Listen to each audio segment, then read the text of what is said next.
Welcome back guys आपके YouTube channel SRV classes पे। हम लोग कल डिस्कस किए थे 9 सितंबर 2020 का थर्ड शिफ्ट का क्वेश्चन जो पेपर कोड 103 था। आज एक पेपर कोड 104 है। ऐसा नहीं समझ जाइएगा कि एक ही क्वेश्चन बार बार रिपीट किया जा रहा है, पेपर कोड के अनुसार है। 2020 का 9 सितंबर 2020 का थर्ड शिफ्ट का फर्स्ट शिफ्ट, सेकंड शिफ्ट और थर्ड शिफ्ट 3 शिफ्ट में होता है ना, सुबह से लेकर शाम तक। तो इसमें भी पेपर कोड होता है, सेट ए सेट बी करके इस टाइप से। तो सारे का अलग अलग क्वेश्चन आता है, तो सारे का डिस्कशन यहाँ पे हो रहा है। प्रीवियस ईयर का एक भी क्वेश्चन प्रीवियस ईयर का छूटेगा नहीं। ये सारा क्वेश्चन आपको कान में लीड लगा के, ईयरफोन लगा के, ब्लूटूथ लगा के, जो भी लगा के एक बार जरूर सुनना है पूरा। इससे क्या होगा, आपको पूरा प्रैक्टिस, पूरा रिविजन हो जाएगा क्वेश्चन, और इससे क्वेश्चन आने की संभावना बहुत प्रचुर मात्रा में रहता है। आप अगर ये क्वेश्चन पूरा कर लेते हो आपका नैया पार हो जाएगा। तो चलिए बिना समय गवाए हुए शुरू करते हैं हम अपना आज का सेशन। क्वेश्चन नंबर 1 से आर्ट्स ऑफ टीचिंग का 30 क्वेश्चन। शिक्षण शास्त्र मुख्य रूप से संबंधित है, किससे संबंधित है?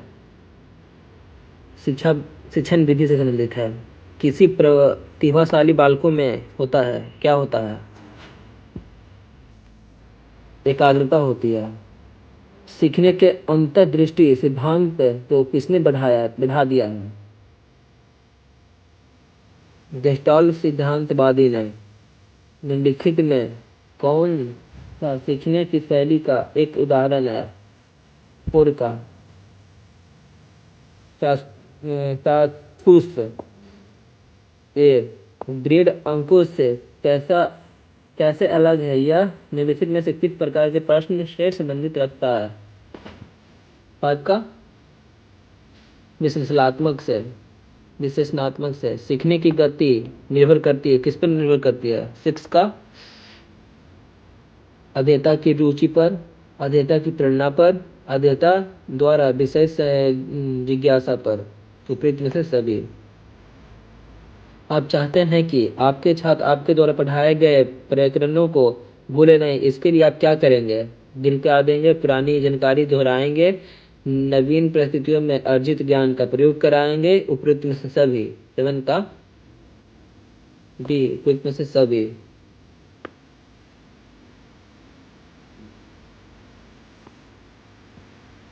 करके सीखने उपयोगी है क्योंकि करके सीखने उपयोगी है क्योंकि क्या बच्चों करके अच्छा से समझते हैं, यह अधिक रुचिकर है। बच्चे क्रियाशीलता पसंद करते हैं, इनसे बच्चों को व्यस्त रखने में मदद मिलती है। इटका बच्चे करके अच्छा से समझते हैं।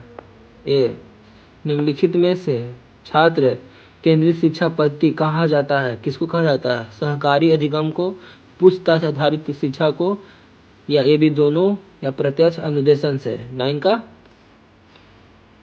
सी ए भी दोनों से। सहकारी अधिगम से और पूछताछ आधारित शिक्षा पर छात्र केंद्रित शिक्षण पद्धति कहा जाता है।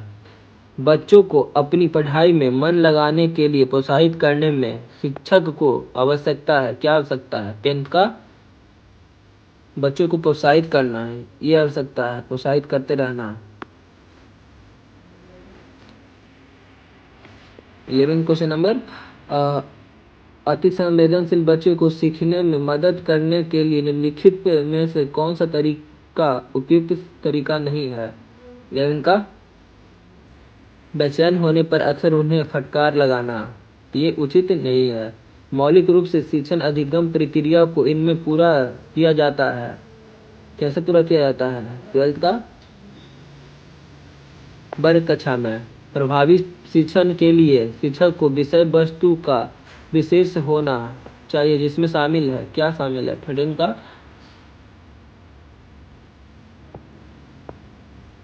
विषय पर पकड़, ज्ञान से संप्रेषित करने की क्षमता, एक अनुशासन से दूसरे में विचारों को लागू करने की क्षमता। उपयुक्त में से सभी। एक शिक्षक को अपनी कक्षा में व्यक्तिगत अभिन्नताओं को कम करने के लिए करना चाहिए, क्या करना चाहिए? 14 का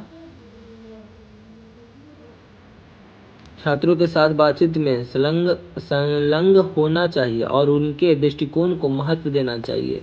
सी शिक्षार्थियों को ज्ञान निर्माण में सहायता के क्रम में शिक्षकों को केंद्रित होने की आवश्यकता है, कैसे आवश्यकता है?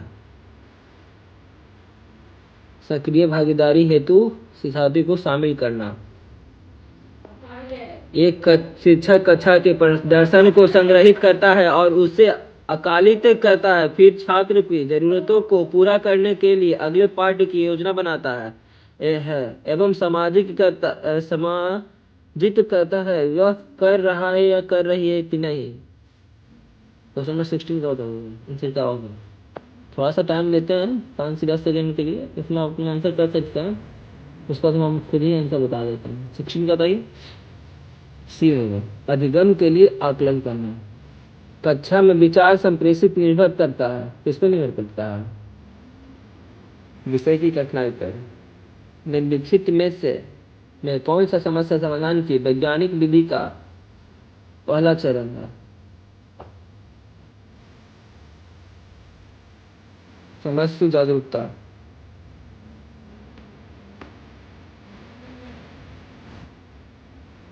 युवा शिक्षार्थियों को कक्षा में साथियों के साथ सहभागिता हेतु प्रोत्साहित किया जाना चाहिए ताकि 19 का वे पाठ विधि अवधि में सामाजिक कौशल सीखते हैं। कक्षा शिक्षण की उत्तम प्रणाली वह है जिसमें छात्र अपने अध्यापक से शंका समाधान करें। एक शिक्षक को शिक्षण कार्य के दौरान आवश्यकता अनुसार प्रश्नों को फिर पूछना चाहिए, उसकी क्या आवश्यकता है।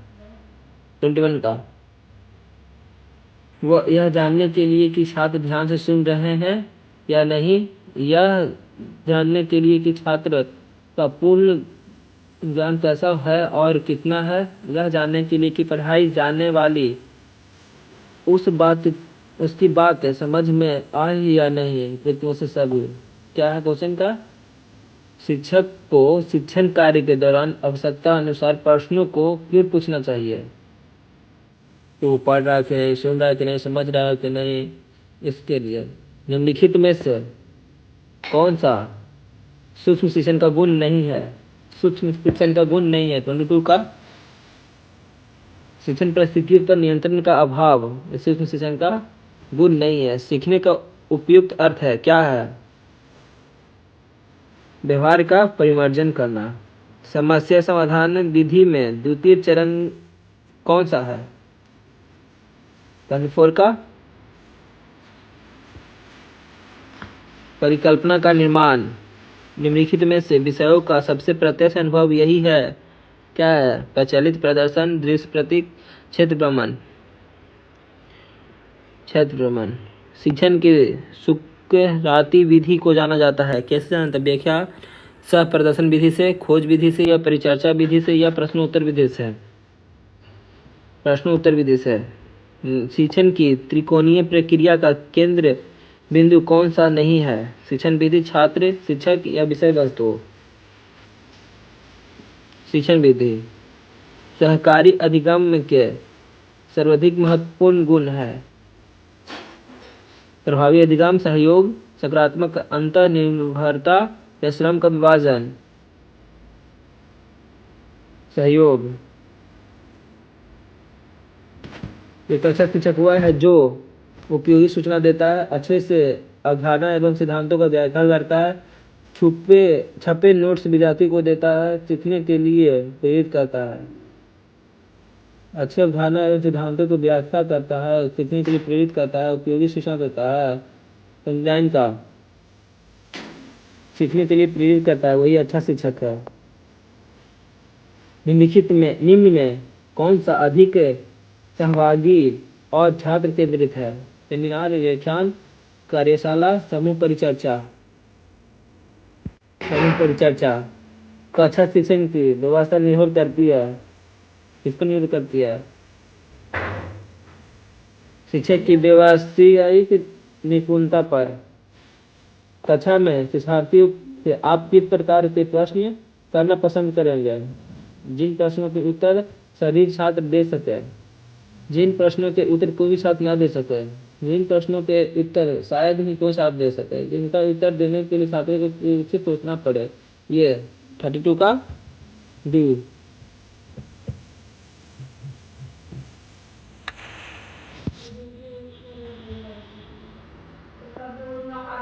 पाठ्य 4 निर्माण में मुख्य रूप से किस बात का ध्यान रखा जाता है?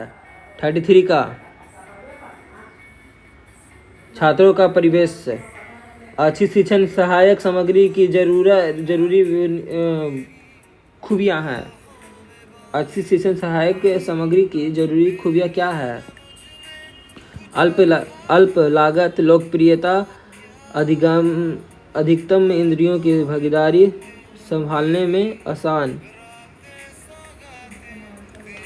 अधिकतम इंद्रियों की भागीदारी। एक अच्छे